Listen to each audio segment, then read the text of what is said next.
Catherine, can I ask you a question?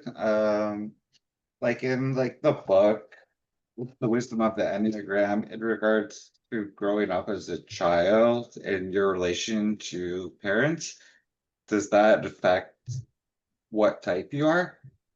Well, yeah, so you'll notice that Don talked about the four with, feeling like lack of attunement with both parents. But I'll tell you what's more significant is that the four still interjects the positive and the negative of both parents. And so they're sometimes fighting with themselves over issues because even if they don't want to be like their parent, they've swallowed them whole. And so each type does that. And so it's just a different facet of this wonderful combination of variables coming together.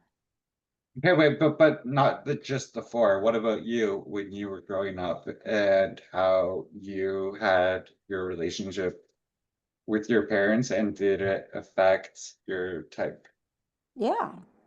Well, from the standpoint that I would, in a way, just keep going for what I wanted. And if I didn't get it, I'd get it someplace else.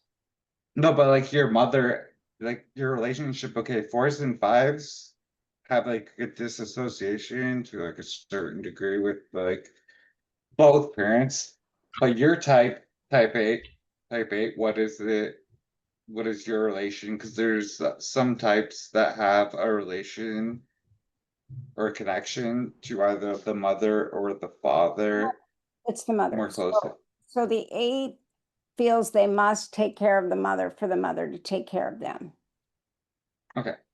And like the six needs the guidance from the father, or they don't feel safe. Yes, all that's actually very true. It's another factor.